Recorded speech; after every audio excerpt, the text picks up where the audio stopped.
बिस्मिल्लाहिर्रहमानिर्रहीम। अस्सलाम वालेकुम नाज़रीन, मैं हूं सईद अनवारुल हसन और आप देख रहे हैं प्रोग्राम 10 तक बराह रास्त पीटीवी न्यूज़ इस्लामाबाद स्टूडियो से। नाज़रीन, अभी कुछ देर कबल चेयरमैन पाकिस्तान पीपल्स पार्टी और वज़ीर ख़ारजा बिलावल भुट्टो ज़रदारी साहब खिताब कर रहे थे और मोहतरमा बेनज़ीर भुट्टो शहीद साहिबा की आज चूँकि सालगिरह है और 21 जून को वो पैदा हुई, मुल्क की पहली खातून, बल्कि इस्लामी उम्मा की पहली खातून वज़ीर आज़म आप बनी।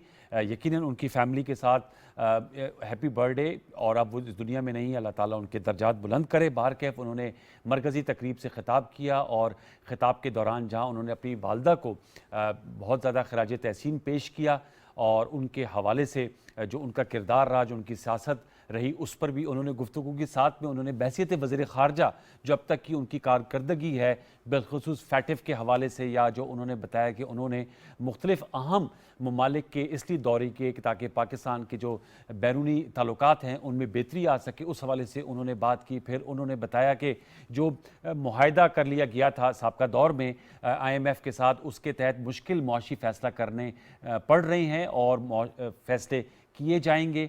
इस हवाले से उन्होंने ये भी कहा कि जिन्होंने ये मुआहदा किया उनका हिसाब भी होना चाहिए। इस हवाले से भी हम गुफ्तगू करेंगे, चूँकि हमारा लाइव शो है इसलिए बिलावल भुट्टो ज़रदारी साहब के जो तकरीर और विजुअल है वो आपने PTV न्यूज़ पर लाइव सुनी। मैंने उनकी जो मोटी बात उन्होंने की वो आपके साथ शेयर की। इसके अलावा जो आज मौजू ज़ेर बहस है हमारे शो में वो नैब लॉस से मुतल्लिक जो तरमीम की गई थी 9 जून को पार्लियामेंट के मुश्तरका इजलास में, जिसमें 24 के करीब तरमीम की गई, उस हवाले से आज चेयरमैन PTI इमरान खान साहब ने प्रेस कॉन्फ्रेंस की और प्रेस कॉन्फ्रेंस करते हुए उन्होंने कहा कि रवां हफ्ते यानी इस हफ्ते हम सुप्रीम कोर्ट में इन तरमीम को चैलेंज करने जा रहे हैं। और उन्होंने कहा कि इस तरमीम से जो मुल्क में एहतसाब है वो उनके बकौल जो है वो बेमानी हो जाएगा, टुथलेस हो जाएगा। इसका जवाब भी सामने आया और वज़ीर कानून आज़म नज़ीर तारड़ साहब ने प्रेस कॉन्फ्रेंस की और उन्होंने बताया कि जो PTI के दौर में 2019 और 2021 में नैब में तरमीम की गई, ऑर्डिनेंस लाए गए, वो कानून बने, लेकिन जब पार्लियामेंट से इंडोर्समेंट नहीं मिल सकी तो लैप्स कर गए। लेकिन उन्होंने कहा उनमें भी बहुत सी वो बातें रखी गई थी जो इन हालिया तरमीम में की गई हैं और उन्होंने कहा कि अगर खान साहब सुप्रीम कोर्ट जाना चाहते हैं तो वहाँ पर भी जाकर अपना हुकूमत मुकदमा पेश करेगी। इस हवाले से ज़रूर हम गुफ्तगू करेंगे। फिर आज वफाकी काबीना का इजलास हुआ वज़ीर-ए-आज़म मोहम्मद शहबाज शरीफ साहब की सरबराही में, जिसमें मुल्क के सियासी और मुआशी मामलात पर बहस हुई। फैटिफ के हवाले से जो कारकर्दगी रही बिलखसूस बिलावल भुट्टो ज़रदारी साहब एज़ फॉरेन मिनिस्टर और जो स्टेट मिनिस्टर हैं हमारी फ़ॉरेन की, उन्होंने जो कारकर्दगी देगी उनको सराहा गया। और उसके बाद एक वीडियो पैगाम में शहबाज शरीफ साहब, प्राइम मिनिस्टर साहब ने ये कहा कि मुश्किल मुआशी फ़ैसले किए हैं और भी करने पड़े तो वो करेंगे, क्योंकि इससे ही पाकिस्तान को मुश्किल सूरत से बाहर निकाला जा सकता है। हम उनका ज़रा गुफ्तगू का मुंतखब हिस्सा आपके सामने शेयर करते हैं कि एग्जैक्टली प्राइम मिनिस्टर शहबाज शरीफ साहब क्या फरमा रहे थे, सुनिए। मुश्किल और बोल्ड फैसले हमने किए हैं, मज़ीद भी अगर हम करने पड़े तो करेंगे ताकि इस मुल्क की जो मईशत है उसको सुधारा जा सके और पाकिस्तान की मईशत को मजबूत कर सकें। इसके लिए हम इंशाअल्लाह किसी भी कदम से नहीं हिचकिचाएंगे और हमें अल्लाह ताला के यहाँ पूरी उम्मीद है कि आवाम की दुआओं के साथ और कोलिशन की ये हुकूमत है वो इखलास के साथ इंशाअल्लाह इन मराहिल को अबूर करेगी और आपको, आवाम को इंशाअल्लाह आने वाले वक्तों में ज़रूर इन मुश्किल फैसलों के बाद अच्छा वक्त आएगा। जी, आप ये वज़ीर आज़म शहबाज शरीफ साहब की गुफ्तगू सुन रहे थे। इसी तनाजुर में आज हम गुफ्तगू करेंगे। 3 एमिनेंट गेस्ट ने मुझे ज्वाइन किए हैं, तीनों माशाल्लाह ऑनरेबल सेनेट ऑफ पाकिस्तान के हमारे रुकन हैं, उनका तारुफ हम आपसे करा देते हैं। हमें इस्लामाबाद स्टूडियोज़ में ज्वाइन कर रहे हैं सेनेटर पी साबिर इरशाद साहब, मुस्लिम लीग नवाज से आपका ताल्लुक है, आपका बहुत शुक्रिया। हमें ज्वाइन कर रहे हैं स्काइप पे सेनेटर कामरान मुर्तज़ा साहब, जमीयत उलमा इस्लाम पाकिस्तान से आपका ताल्लुक है, आपका बहुत शुक्रिया। और हमें टेलीफोन लाइन पर ज्वाइन कर रहे हैं सेनेटर मोहसिन अजीज़ साहब, पाकिस्तान तहरीक इंसाफ से आपका ताल्लुक है और सेनेटर पाकिस्तान के रुकन है। मोहसिन साहब आपका भी बहुत शुक्रिया। तीनों मौजूद मेहमानों को फॉर्म वेलकम। मैं आप लोगों की इजाज़त से ज़रा मोहसिन अजीज़ साहब से गुफ्तगू का आगाज़ कर लेते हैं। मोहसिन साहब अस्सलाम वालेकुम। मोहसिन साहब, मैं आपसे जानना चाहूँगा, आज चेयरमैन PTI और former prime minister Imran Khan साहब ने कहा है कि जो नैब में तरमीम की गई हैं इनके खिलाफ आप लोग सुप्रीम कोर्ट जा रहे हैं। चूंकि आपके दौर में भी 2 ऑर्डिनेंसेस आए थे, मैं आपसे जानना चाहूँगा आप क्या समझते हैं, आपका एक इंडस्ट्रियल बैकग्राउंड भी है और ज़ाहिर बात है नैब के कानून 1999 में आया था, उसके बाद इसमें हर पार्टी ने कहा कि चेंज होनी चाहिए और आप लोगों ने भी काविश की। अब जो 24 तरमीम आई हैं उसमें एक तरमीम है, मैं आपकी इसकी राय लेना चाहूँगा कि जो नैब अगर किसी पर इल्ज़ाम लगाती है कि उसने करप्शन की है, मनी लॉन्ड्रिंग की है, तो क्या आप समझते हैं कि बारे सबूत इल्ज़ाम लगाने पर होगा कि वो साबित करे, यानी कि नैब, या कि उस पर होना चाहिए जिस पर इल्ज़ाम लगे? क्योंकि नैब के कानून में तो उस पर था जिस पे एसेट बियॉन्ड मीन्स पे इल्ज़ाम लगता था और 90 दिन तक वो अकूबत खानों में रहते थे, उनकी नाकाबिल जमानत वो कैद होती थी। अब नई तरमीम, और आप लोगों ने भी इस पर यह बात पहले की थी ऑर्डिनेंस पे, कि बारे सबूत जो है वो नैब पर हो या जिसने इल्ज़ाम लगाया है, जो कि मेरे ख्याल में शायद लीगल बात भी है। क्या कहेंगे सर, इस पे क्या ऐसी कबात है जो आप लोग सुप्रीम कोर्ट जाना चाह रहे हैं? सेनेटर मोहसिन अजीज साहब। बहुत शुक्रिया जी, आपने अपने इंट्रो में कुछ बातें की, मैं उससे थोड़ा स्टार्ट देना चाह रहा हूँ। एक तो पैटअप के हवाले से आज जो है तो बहुत तारीफें, एक दूसरे को मुबारकबाद दी जा रही है, प्राइम मिनिस्टर साहब भी और बिलावल भुट्टो साहब भी। मैं सिर्फ यही पूछना चाहता हूँ कि एक तो आवाम को हम कब तक बेवकूफ़ बनाएंगे, कब तक आवाम के जज्बात से खेलेंगे? मुझे मालूम नहीं कि ये रास्तगोई और जो है ना, ये जो है हम सीधे रास्ते यानी सिरात मुस्तकीम पे कब चलेंगे?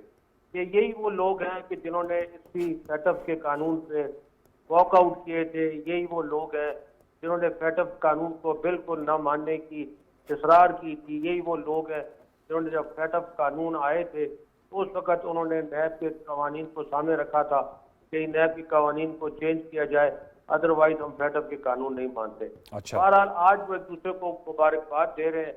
मुझे मालूम नहीं कि इनके 3 दिन के बैठने से ये फेटअप के कानून ठीक हुए या फेटअप के जो है ये ग्रे लिस्ट से हमें निकाला गया है, या जो है तो ये पिछले 3.5 साल की काविश है, 3.5 साल की जो लेजिस्लेशन है और 3.5 साल की जो कोशिश है, उनका ये जो है नतीजा निकला है। हमें जो एक चीज विरसे में मिली थी और वो मिला था ग्रे लिस्ट ऑफ फेटअप, और आज जो है नई हुकूमत को विरसे में हम ये देकर जा रहे हैं कि ग्रे लिस्ट। वो कहते हैं हमें IMF का मुआहिदा मिला है। IMF का मुआहिदा जो मिला है, अब उसके मैं चलता हूं तो IMF का जो मुआहिदा मिला है, पहले नैब पे आ जाएं सर, अगर नैब पे आ जाएं, नैब पर अगर आ जाए, नैब का आपने कह दिया तो मुझे तो जवाब देना पड़ता है ना। चलें ठीक, आपने जब कह दिया IMF का तो मैं भी IMF का बता दूं। सही। IMF का मुआहिदा अगर हमने किया है तो IMF के मुआहिदे के अंदर रहते हुए हमने तो रिलीफ दे दी लोगों को, हमने तो पेट्रोलियम की रिलीफ दे दी, हमने तो डॉलर को एक जगह पे कंट्रोल रखा, हमने तो जो फिस्कल डेफिसिट है उसको एक जगह लाके कंट्रोल किया।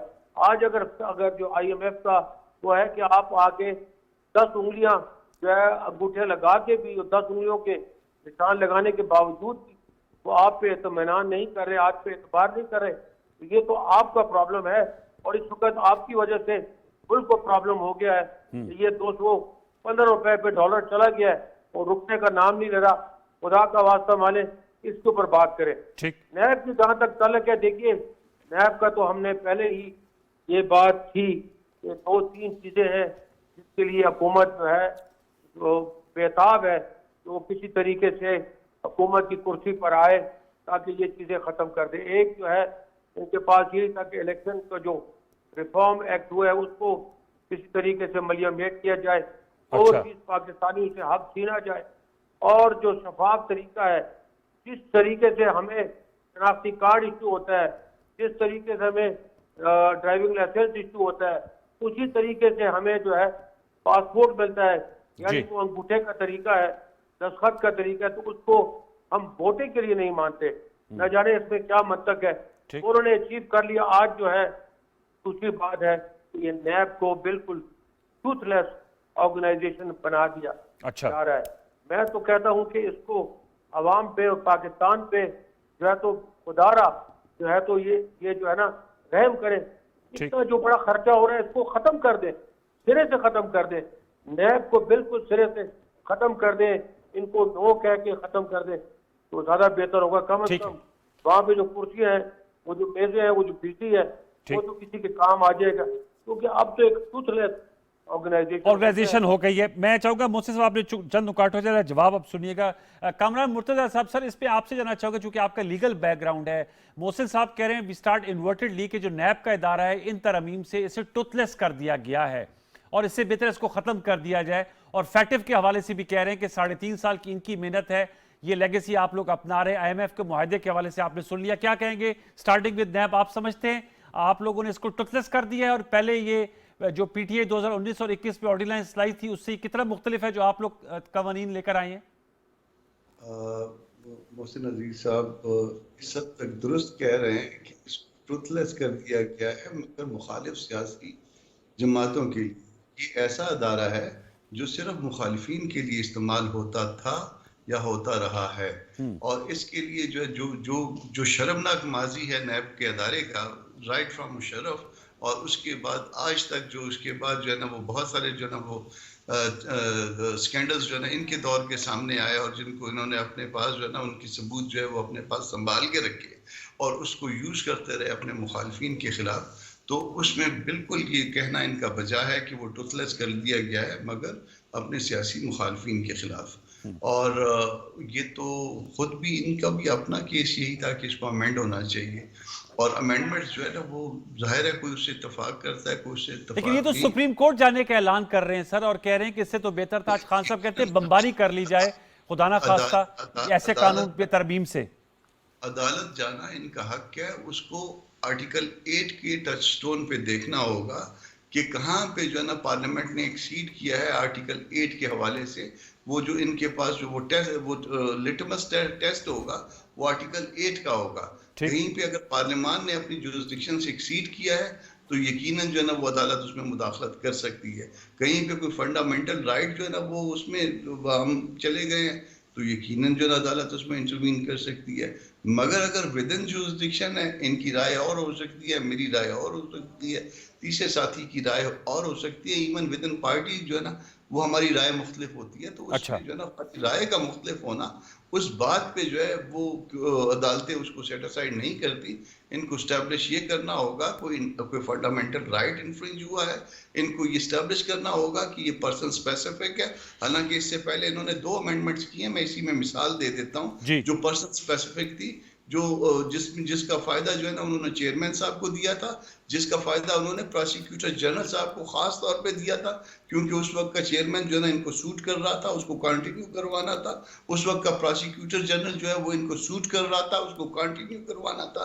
और वो पर्सन स्पेसिफिक इन्होंने अमेंडमेंट्स की थी, और वो भी जो अमेंडमेंट्स थी वो एग्जीक्यूटिव का वो था, यानी ऑर्डिनेंस था कि कोई पार्लियामान ने उसको वो नहीं किया था। तो जब इस तरह की बातें आप खुद करते रहे हैं, जब इस तरह के मामला खुद लेके चलते रहे, तो फिर दूसरों पे जो है ना वो पार्लियामेंट से बाहर बैठ के दूसरों पे इस तरह की तनकीद मुनासिब नहीं है।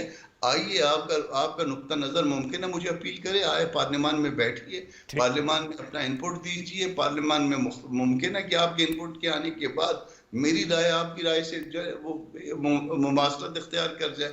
मगर इसके लिए जो है ना वो एक जो आपको अल्लाह ने और अवाम ने जो फोरम दिया था उसको आप छोड़ के उस फोरम पे जा रहे हैं कि जो फोरम आपको अल्लाह ने और अवाम ने नहीं दिया बल्कि दस्तूर ने दिया है। तो आप जाइए, यकीनन वो आपका हक है। ओके, मैं चाहूँगा साबिर शाह साहब, जो फैक्टिव के हवाले से बात की मोहसिन अजीज साहब ने कि ये हम लोगों ने किया था, आप लोग एक दूसरे को मुबारकबाद दे रहे हैं। दूसरा, उन्होंने कहा IMF पे प्रोग्राम में मुआहदा तो हमने किया, लेकिन मोहसिन अजीज साहब का कहना है कि उस पर मुआहदे में रहते हुए हमने आवाम को रिलीफ दिया, पेट्रोलियम मसनूआत की कीमतें नहीं बढ़ाई। तो इस पर आपका क्या काउंटर नैरेटिव है? शुक्रिया जी। जहाँ तक FATF का ताल्लुक है तो इसमें गुजारिश ये है कि सच्ची बात यह है कि हमें अपनी आर्मी को खराज तहसीन पेश करना चाहिए जिनकी कोशिशें थी। और इनकी खुशकिस्मती है कि प्राइम मिनिस्टर साहब किसी मुल्क का दौरा फरमाते थे तो उससे पहले हमारे आर्मी चीफ चले जाते, वहाँ से माहौल को ठीक कर लेते, सारी चीज़ें ठीक हो जाती, और फिर जाके दस्तखत के लिए प्राइम मिनिस्टर साहब वहाँ चले जाते।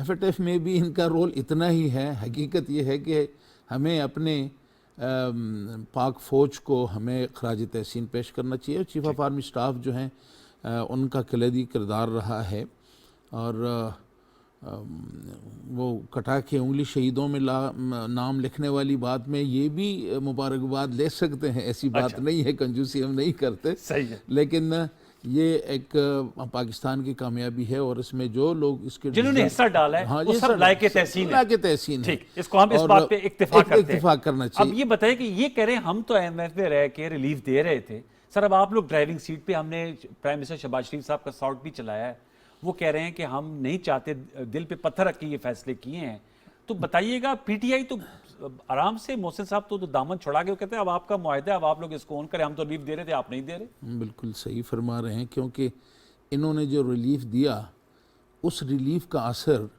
पाकिस्तान जो ऑलरेडी हमारे कर्ज़ों के अंदर हम फंसे हुए थे उससे कितना उसमें इजाफा हुआ, और क्या उससे हमारी इकानमी जो है, ये जो डूबती इकानमी है हमारी, क्या उससे सपोर्ट मिला है या हमने उसको मज़ीद अपनी इकानमी जो है उसको तबाही के किनारे खड़ा किया है। आज अगर डॉलर ऊपर जा रहा है और चीज़ें बेकाबू हो रही हैं, अब तो वो चीज़ें कवर नहीं हो रही जो इन्होंने एक पॉलिटिकल, जब इन्होंने देखा कि हमारी हुकूमत ख़त्म हो रही है, जब उन्होंने देखा कि ये जो सियासी जमातों का हमारा इत्तेफाक है और इस बात पे कि इस हुकूमत से हमें जान छुड़ानी चाहिए, तो इन्होंने फिर यही किया कि बड़ी जालिमाना अंदाज से उन्होंने कहा कि भुगतेंगे ये, और हम जो है अपना उसको पॉलिटिकल अपनी एक स्कोरिंग के लिए और अपना सियासी फ़ायदा उठाने के लिए उन्होंने किया, और उसका नतीजा है कि आज हमारा डॉलर भी ऊपर जा रहा है, हमारी इकानमी, और मुश्किल फैसले जैसे प्राइम मिनिस्टर साहब ने कहा है।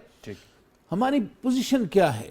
पाकिस्तान की मिसाल आज एक बीमार की है और इस बीमार को ठीक करने के लिए सर्जरी की ज़रूरत है। अगर हम वक्ती तौर पे इस बीमारी का इलाज स्टीराइड से करें तो वो स्टीराइड से वक्ती तौर पे रिलीफ मिलेगा आपके पेशेंट को, लेकिन 10-15 और बीमारियां जो हैं वो लाहक हो जाएंगी। आज जो फैसले किए जा रहे हैं ये पाकिस्तान के अजीम तर इस वक्त जो चैलेंजेस हैं उन चैलेंजेस का मुकाबला करने के लिए हो रहे हैं। जो रिलीफ की आप बात कर रहे हैं, ये रिलीफ हम भी दे सकते हैं, लेकिन आपका पाकिस्तान जो है ये तो फिर पाकिस्तान की इकानमी तो तबाह हो जाती। इस पे आपने जो बात की, मैं मोहसिन साहब आपसे जानना चाहूंगा सर, ये जाहिर बात है आपका अपना बयानिया, you have every right to disagree, लेकिन इस पे जरूर जवाब दीजिएगा कि जो साबिर शाह साहब भी कह रहे हैं कि जाहिर बात है ये अब पाकिस्तान, और आप बेहतर समझते हैं, आप तो कॉमर्स का और आपका इंडस्ट्री का बैकग्राउंड है, कि पाकिस्तान की एक्सपोर्ट्स जब तक नहीं बढ़ेगी हम खसारे के बजट भी देते रहेंगे और तजारती खसारा भी रहेगा और करंट अकाउंट डेफिसिट भी रहेगा। क्या कोई चार्टर ऑफ इकोनॉमी की गुंजाइश है, आप समझते हैं? और दूसरा जो पर्सन स्पेसिफिक बात हुई, तो आज इमरान खान साहब कह रहे थे कि इस तरमीम में की गई हैं, लेकिन कामरान साहब कह रहे हैं कि वो तो 2019 और 2021 के ऑर्डिनेंस पे आप लोगों ने की थी। सर क्या जवाब देंगे मोहसिन साहब? देखिए, एक तो मैं यहाँ ये कहना चाह रहा हूँ कि वो क्या कहते हैं कि success has many fathers while failure has none. तो अब ये सक्सेस हो गया है, अब ये आर्मी के सर डाले, जिसके सर डाले, लेकिन कम से कम पीटीआई का भी नाम ले रहे, तो सेटअप के हवाले से मैं ये बात कर रहा हूँ। ठीक है। दूसरा, यहाँ पे मेरे भाई हैं, मैं बड़ी कदर करता हूँ इनसे।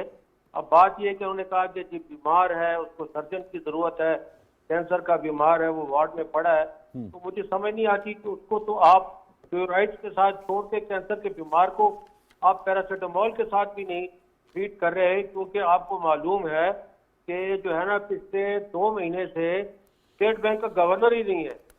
मतलब कहने के ये है कि डॉलर को कंट्रोल करने के लिए एक इदारा है जिसको कहते हैं स्टेट बैंक ऑफ पाकिस्तान जी। अब state of bank of Pakistan इस वक्त जो है तो कानूनी लिहाज से सिर्फ 1 महीना उसके पास होता है कि अगर गवर्नर ना हो तो डिप्टी गवर्नर 1 महीने के लिए उसका चार्ज ले सकता है। आज तो उसको भी गुजरे हुए जो 20 दिन गुजर गए, और वो भी उसके पास, इसका मतलब है कि ना इस वक्त गवर्नर है, ना इस वक्त किसी के पास चार्ज है, और ना इस वक्त डिप्टी गवर्नर है।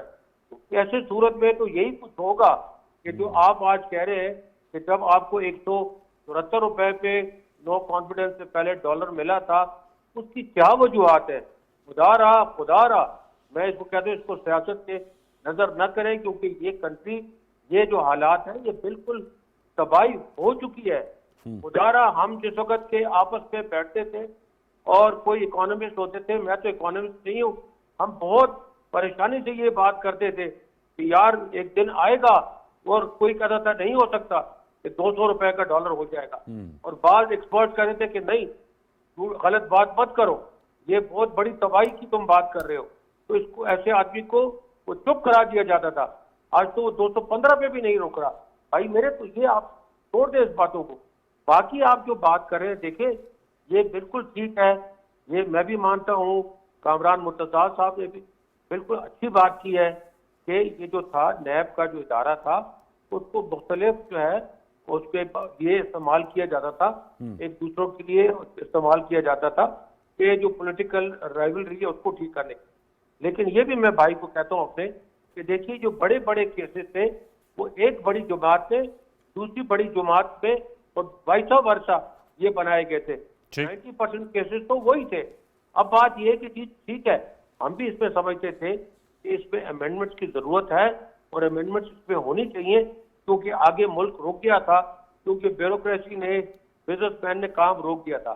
लेकिन मैं समझता हूँ कि जिस तरह एसेट बियॉन्ड मीन्स है या प्ली बारगेन जो है, उसको जब करने के बाद आप कहते हैं कि जिसने प्ली बारगेन कर लिया तो उसका मेन एक्यूज जो है वो भी उससे बरीउल ज़िम्मा हो जाएगा। ये मैं समझता हूँ कि जाति की बात है कि भाई आप उसको भी इससे खारिज कर देते। इस तरह की चीजें जो आप समझते हैं कतरा कलामी के लिए माजरत के एसेट बियॉन्ड मीन्स को रखना चाहिए, इस पे आप समझते हैं इसको? बिल्कुल जी, एसेट बियॉन्ड मीन्स देखिए। और बारे सबूत किस पे होना चाहिए कि सबूत कौन फराम करेगा मोहसिन साहब? देखिए ये व्हाइट कॉलर क्राइम जो है ये अपने पीछे ट्रेल जो है बहुत कम छोड़ता है जी। ये देखिए मैं भी समझता हूँ कि ये आप जो प्रोसेस के लिए आपने वो 90 दिन को आपने 30 दिन कर लिया, जो डिटेंशन है चलो ठीक है, आपके पास एक्सपर्ट्स होने चाहिए जो कि इसको ट्रेल को निकाल सके। लेकिन ये एसेट बियॉन्ड मीन्स ऐसे हैं कि ये तो कोई ऐसा क्राइम नहीं है जिसको कि आप सबूत दे सके। इसके लिए तो बहुत सारे जो है ना ये हिडन चीजें होती हैं, ये जो फॉरेन कंपनीज होती है, कंपनी के दर कंपनीज होती हैं, ये जो ऑफशोर कंपनीज होती हैं, इनको तो डिटेक्ट करना बड़ा मुश्किल काम होता है।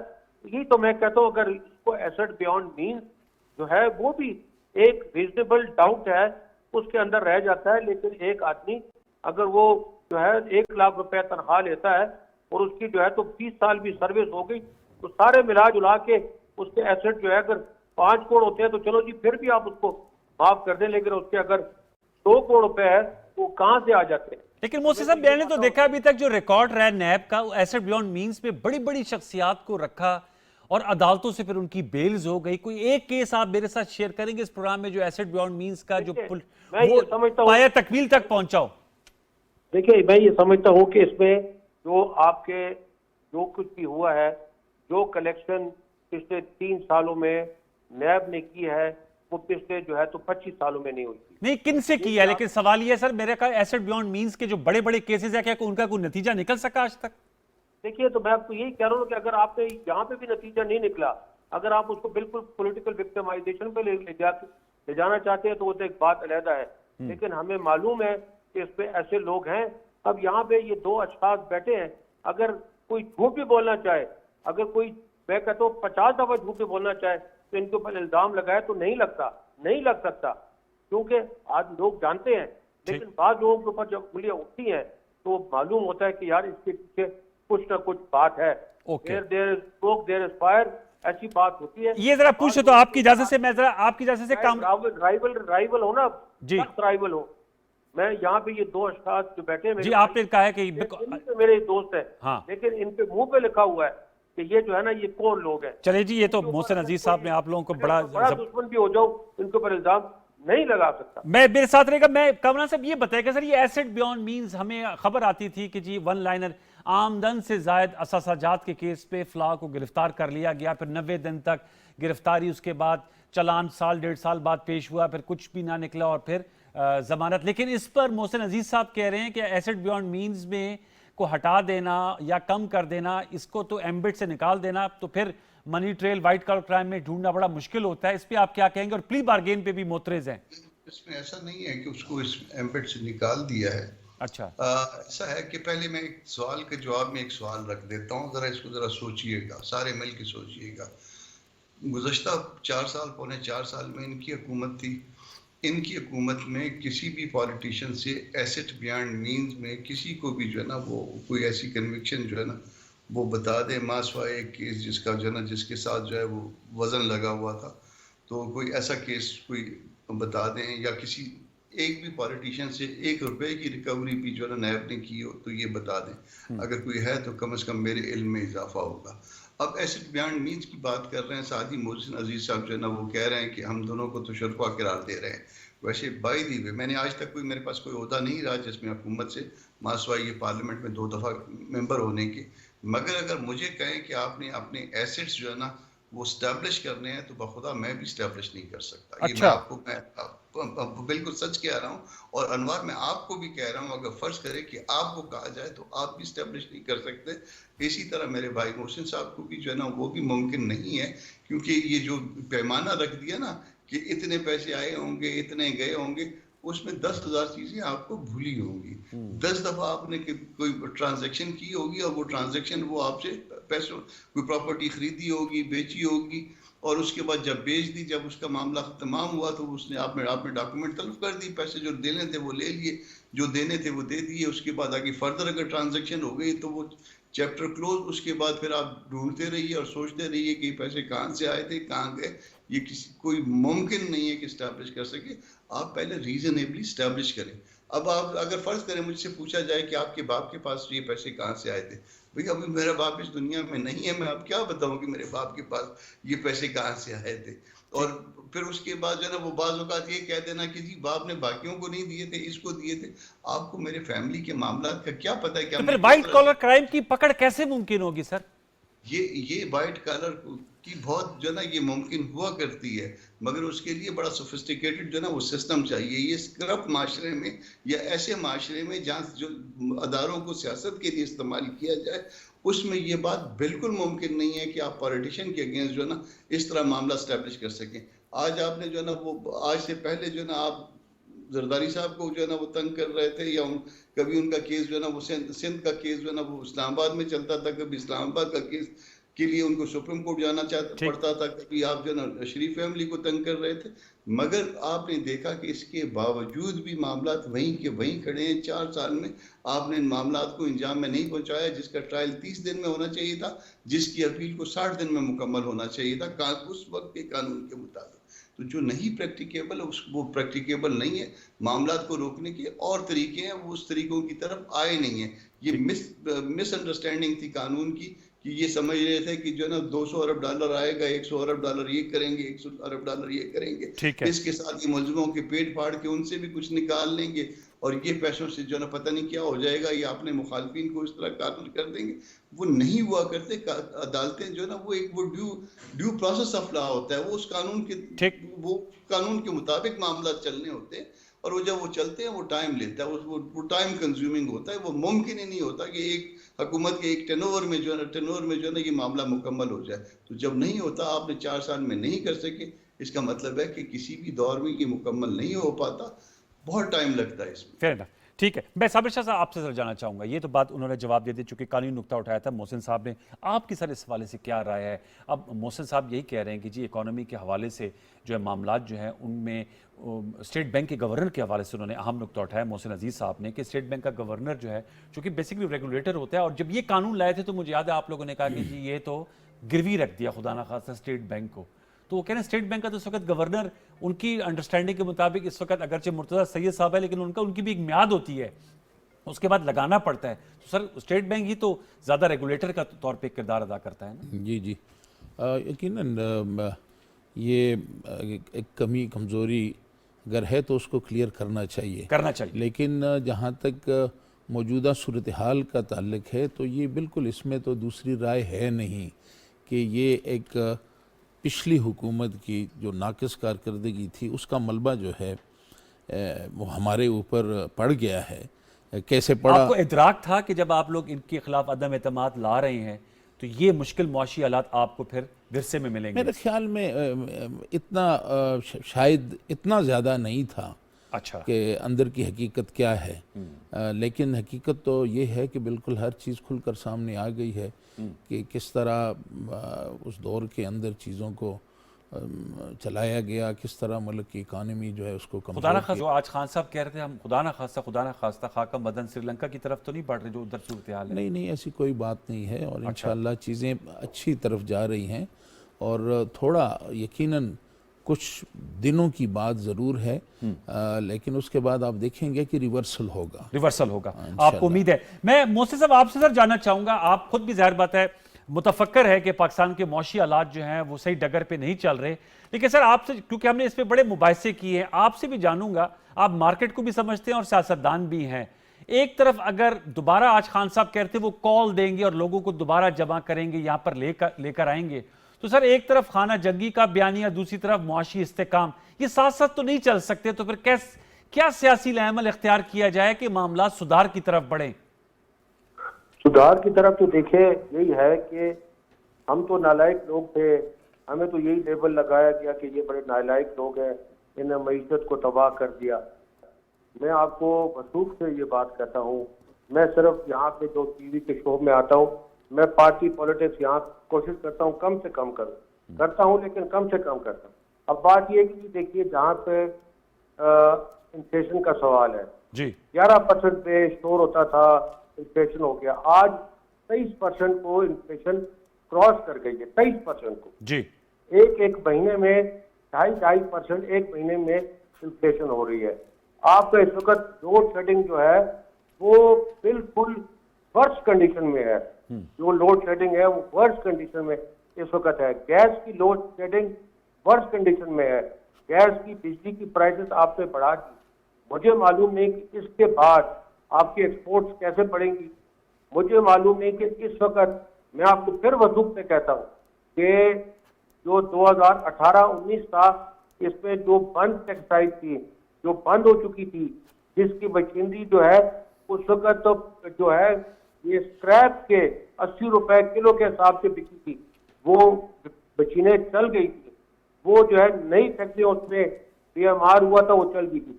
आज वही फैक्ट्रियां, मैं आपको फिर वसूख से कहता हूँ कि पिछले एक महीने में तकरीबन 25 बड़ी टेक्सटाइल मिल, मैं अब नाम नहीं लेना चाहता, वो बंद हो चुकी। सर ये 2 महीने में सब कुछ बिगड़ गया मोहसिन साहब, ये सब कुछ 2 महीने पहले ठीक था, ये अचानक 2 महीने में सब बिगड़ गया सर। ये देखिए ना, आप खुद देखिए, जब इन्फ्लेशन इतनी बढ़ जाए, जब लोड शेडिंग इतनी बढ़ जाए, जब गैस के, बिजली के रेट इतने बढ़ जाए, जब पेट्रोल के इसके रेट बढ़ जाए, और एक महीने में आप देखिए तकरीबन डबल हो जाएंगे, तो बिल्कुल तबाह हो जाएगी ना। अच्छा। डॉलर को आप देख ले, 170 से या 174 से 215 पे आ गया, तो ये मईशत तबाह नहीं हो गई। आप देखिए, तो ये तो नहीं कि मैं 2% की 5% की बात कर रहा हूँ, मैं तो जहां भी बात कर रहा हूँ वहां अब वो कहते हैं कि जी ऑयल नहीं इंपोर्ट किया गया और उसकी वजह से लोड शेडिंग ज्यादा होगी। भाई मेरे, अगर ऑयल नहीं इंपोर्ट किया गया, आपने सारा मलबा हम पे डालना है, तो आज 2 महीने में तो अगर सऊदी अरेबिया से, यूएई से अगर तेल पैदल भी चलता तो यहाँ कराची पहुंच गया होता। जहाज की क्या बात करते हैं। देखिए, इनको बिल्कुल इस वक्त मालूम नहीं है। जहाँ 2 प्राइम मिनिस्टर, लेकिन ऐसी सूरत हाल में अगर आप लॉन्ग मार्च करेंगे, 2 फाइनेंस मिनिस्टर हो, जहाँ पे पेट्रोलियम मिनिस्टर 3 हो, वहाँ यही होता है। एक कश्ती के, हमने सुना हुआ है, एक कश्ती के अगर 2 कप्तान होते हैं तो वो कश्ती कभी भी साहिल को नहीं लगती। कहते too many cooks spoils the broth. लेकिन मेरा सवाल था कि ऐसी सिचुएशन में ये जो गंभीर सूरत है, जिसकी नजर कशी की है, ऊपर से लॉन्ग मार्च हो जाए, तो वो तो फिर सर अबतरी की तरफ नहीं ज्यादा बढ़ेंगे। सवाल ये था मेरा। तो देखिए, अब वो अबतरी की तरफ बढ़ेगा या रेजोल्यूशन की तरफ बढ़ेगा। उससे रेजोल्यूशन यही है कि जो यही लोग फरमाते थे कि जो है election is the answer to all this crisis, तो वही लोग अब आके जब बैठ गए, वो कहते हैं हम इलेक्शन नहीं कराते। तो यही बात है, एक तरफ आप इकोनॉमी देखें, दूसरी तरफ ये क्राइसिस देखें, और तीसरी तरफ देखें अनसर्टेनिटी जो है वो मार रही है। अनसर्टेनिटी को खत्म करने के लिए जो डिमांड है वो इलेक्शंस की है। जो भी हुकूमत में आएगा, खुदा करके AUIF आ जाए, नून लीग आ जाए, पीपल्स पार्टी आ जाए या PTI आ जाए, जो भी आएगा, एक मुस्तहकम की तरफ हम चलेंगे, एक जो है उसकी तरफ हम चलेंगे। अच्छा, ये आपकी से मैं चाहूंगा, ये मैं कामरान साहब के सामने रखता हूं। कामरान साहब, मोहसिन साहब कह रहे हैं कि इसका हल यही है, जो क्राइसिस है उसकी उन्होंने बताया भी है, आप इस हवाले से जरूर जवाब दीजिएगा। वो कहते हैं 2 माह में हालात बहुत बिगड़ गए हैं, डॉलर कहां चला गया, लोड शेडिंग, बिजली, गैस महंगी, और जो इन्फ्लेशन है 11 से 23% हो गई है। तो इसका हल ये है कि साफ और शफाफ इलेक्शन। आप क्या कहेंगे इस हवाले से? ये साफ और शफाफ इलेक्शन मानेंगे? ये फिर एक सवाल है। आप ख्याल में नहीं मानेंगे? नहीं, ये सिर्फ वो इलेक्शन मानेंगे जिसमें ये जीत जाए। इसके अलावा कोई इलेक्शन जो है ना ये नहीं मानेंगे। उसके बाद 4 हल्के खोल दो, 40 हल्के खोल दो, 25 हल्के खोल दो, इसके अलावा कुछ नहीं होगा। उसके बाद फिर जो है ना, मैं सड़क पे जा रहा हूँ, मैं सड़क से नीचे आ रहा हूँ, मैं सुप्रीम कोर्ट के सामने जा रहा हूँ, मैं जो ना अपने कपड़े उतार के वहां सामने लटका रहा हूँ, मैं यहाँ नहाने जा रहा हूँ, मैं वहाँ खाने जा रहा हूँ, मैं रात को कंसल्ट कर रहा हूँ। इसके अलावा ये इनके पास जो है ना वो करने को कुछ नहीं होगा। इस मुल्क में हम सारे इस सारे बहरान के जिम्मेदार जो है ना, ये 2 महीने की आप इनको कहते हैं कि 2 महीनों में इन्होंने तबाही फेर दी, तो 2 महीनों में तबाही फिर नहीं सकती है। इतनी बड़ी जो तबाही आई है, ये तबाही जो है ना ये 4 साल में भी नहीं फिर सकती है। ये पिछले जो है ना 74-75 सालों से हम सिर्फ तबाही फेर रहे हैं, और जो भी कर्जे लेते हैं उस कर्जे को हमने वापस करना है, भले उसका जो है ना वो इंटरेस्ट रेट बहुत कम भी हो। आज आपको कल 1 अरब 2 अरब डॉलर मिल जाएंगे तो भी आपको वो जो है ना वो फिर वापस करने हैं, उसके साथ 2-4-5% जो है ना वो मिला के साथ देने हैं। तो ये हम सारे जो है ना वो बोर्ड में हम सारे सुराख कर रहे हैं। वो जो आखिर में आता है उस पे जरा इल्जाम जरा ज्यादा लग जाता है, लोग उससे ज्यादा मायूस होते हैं या उसके ऊपर तनकीद ज्यादा हो जाती है। मगर इस वक्त हमने सबने गलत माशी पॉलिसियां बनाई हैं। इस मुल्क में एक तरफ तो बहुत बड़ी बड़ी गाड़ियां, बहुत बड़े बड़े घर, बहुत बड़ी जो ना वो तायुश के सामान है, और दूसरी तरफ जो ना वो एक बहुत बड़ा गरीब तबका है, और हमने सारे का सारा जो बोझ डाला है उस गरीब तबके पे डाला है। कर्ज लेते हैं, वो फायदा हमको पहुंचता है, जो बेनिफिशियरी है वो एलीट है, और जो वापस करना है वो उसका वो पसीने के साथ हमने उसका खून भी निकालना है। सर इस्लाह अवाल का आगाज क्या होगा सर? इस्लाह अवाल कैसे, उसका नुक्ते आगाज भी तो होना। अब आप लोग भी हुकूमत के हैं ना सर, आप कोलिशन पार्टनर है ना। दो मिसालें दे देता हूं, दोनों आराम से सुन लीजिएगा, तो 1 मिनट इसमें लूंगा। जब चीन का इंकलाब आया था तो उनके पास खाने को कुछ नहीं था। माओ जो है वो घास और पत्ते खा के गुजारा करते थे। माओ अपने घर के अंदर खाना नहीं खाता था कि शुबा भी पैदा ना हो जाए कि मैंने कोई और चीज खाई है और पब्लिक कोई और चीज खा रही है। वो बाहर आके उनके साथ घास और पत्ते इकट्ठे खाते थे। इसी तरह जब नबी का, मेरे नबी का, आपके नबी का मामला था, तो अगर किसी के पेट पे 1 पत्थर बंधा होता था तो उसके पेट पे 2 पत्थर बंधे होते थे। जब तक ये शराफिया, जब तक ये एलीट जो है ना कुर्बानी के लिए तैयार नहीं होगी, मैं और आप तैयार नहीं होंगे, उस वक्त तक ये मामला जो है ना सीधा होने का नहीं है। ये खुदा ना पॉलिटिकल विल है, उग रहे हैं बस। पॉलिटिकल विल है, पॉलिटिकल विल नहीं है। ये असल मसला ये है, जब कौमें इरादा कर लेती है ना, चीन ने इरादा किया था, निकल आया उससे। तो साबिर शाह साहब, कौमें इरादा कर लेती है, वो इरादा करके उस मसले से बाहर निकल आती हैं। हम सिर्फ जो है ना वो खुशखती करने के चक्कर में, एक दूसरे को इल्जाम देने के चक्कर में, जिम्मेदार मैं भी हूँ, जिम्मेदार मोहसिन साहब भी हैं, जिम्मेदार जो है ना मेरे तीसरे नून के साथी भी हैं, हम सारे इसके लिए जिम्मेदार। लेकिन सर अब मैं चाहूंगा कि हम हमेशा पॉलिटिकल लीडरशिप की तरफ देखा जाता है कि वो तब्दीली लेकर आएंगे, तो सर विल तो होनी चाहिए। विल के देखें ना, शहबाज साहब कहते हैं कि आए चार्टर ऑफ इकोनॉमी करें, इसका मकसद क्या है? कहते हैं इलेक्शन कराएं। मोहसिन साहब आप सुन रहे हैं, वो कहते हैं इलेक्शन कराएं। मैं गुजारिश कर रहा हूँ ना जी, यानी उनका मौक़िफ़ है ना जी, वो समझते हैं कि बेहतरी इलेक्शन में है। हम समझते हैं कि इस वक्त जिन हालात से हम गुजर रहे हैं, इस वक्त सब ने मिल बैठ के कंट्रीब्यूट करें, आएँ, सामने आएँ, बैठ के किस तरह इसको ठीक करना है, उसके बाद इलेक्शन करें, अपनी अपनी सियासत करें। तो ये तो हम तो यही विल यही है ना जी, कि हम अपोजिशन को भी कह रहे हैं कि नहीं आप भी आएँ, हमारे साथ बैठें, चार्टर ऑफ इकोनॉमी हम करते हैं, और किस तरह हमने इस मुश्किल से किस तरह बाहर निकलना है, तजावीज़ दें और कलेक्टिव जो विजडम है उसको सामने ले आएं। तो मेरे ख्याल में इससे बेहतर रास्ता कोई नहीं। इलेक्शन में तो ये है ना जी, हमारी कैलकुलेशन क्या है, हम जब देखते हैं कि अवाम के अंदर हमारी थोड़ी इस वक्त पोजीशन बेहतर है तो हम इलेक्शन की बात करेंगे। जब इनके तरफ से ये देखेंगे कि अभी तो हमारा सारा मलबा इनके ऊपर आके गिर गया, अब इलेक्शन में जाए, लेकिन इलेक्शन आसान होता है? मुश्किल है। आपकी इकोनॉमी की पोजीशन क्या है, जमीन पे लेटी हुई है, और ऊपर से आप कह रहे हैं जी कि इलेक्शन कराएं। इसको उठाएं, उठ जाए कि इलेक्शन करें, बिल्कुल करें आप। और इसमें यह भी नहीं है कि आप मुस्लिम लीग या हमारी जो पार्टनर्स हैं जी, बस इनकी बात नहीं, आप भी आ जाएं।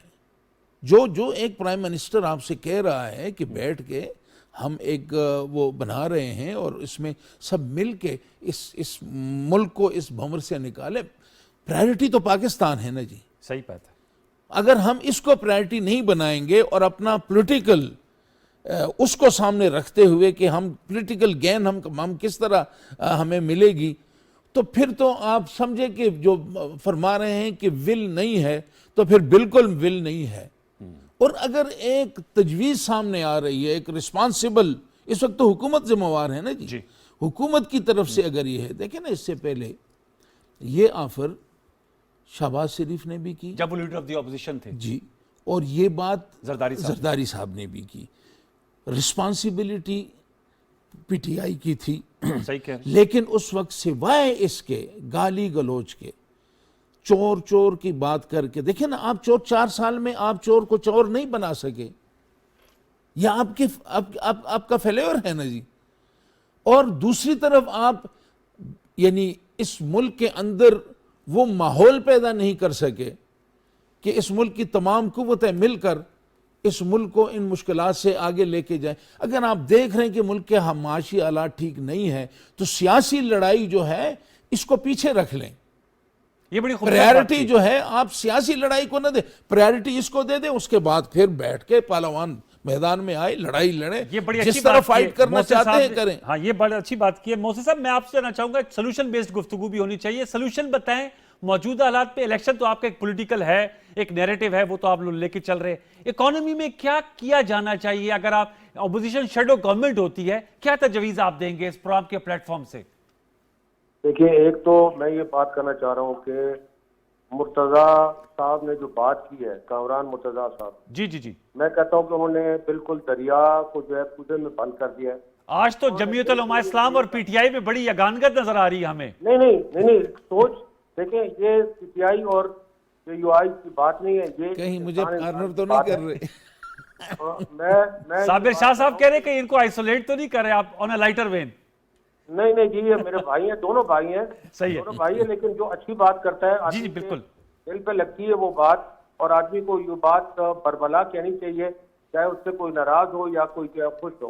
बात यह है कि देखिए, इन्होंने जो बात की है वो यही बात है कि इसके जिम्मेवार आप भी हैं, मैं भी हूँ।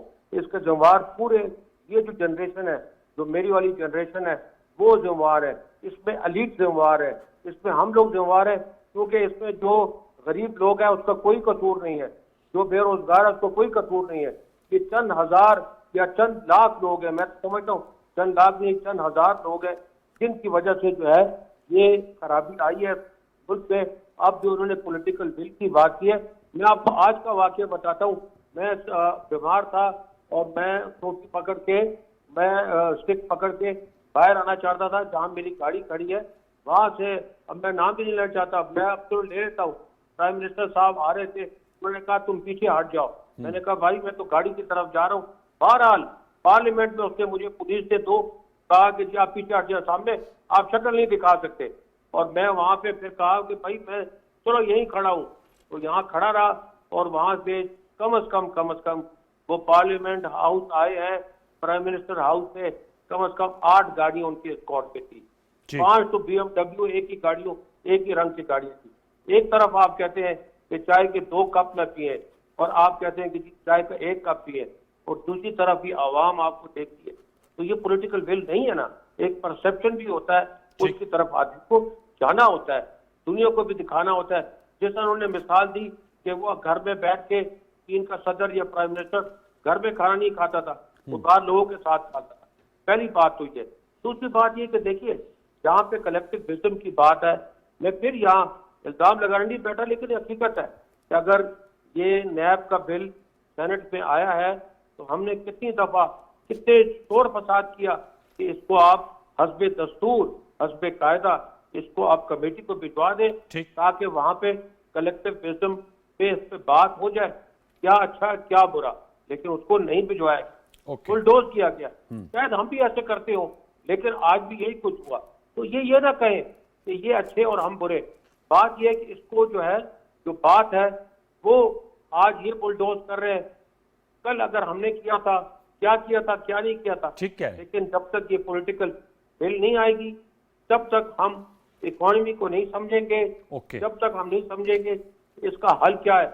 मैं तो फिर आखिर में कहता हूँ कि हल इसका इलेक्शन है, और जो भी इलेक्शन में आए वो अपनी पॉलिसी लेकर जाए, लेकिन ये पॉलिसी ना हो कि जो मैंने किया है वो आके इसको डिस्ट्रॉय करें, और जब ये आए इनकी पॉलिसी को मैं टोटली डिस्ट्रॉय करूं।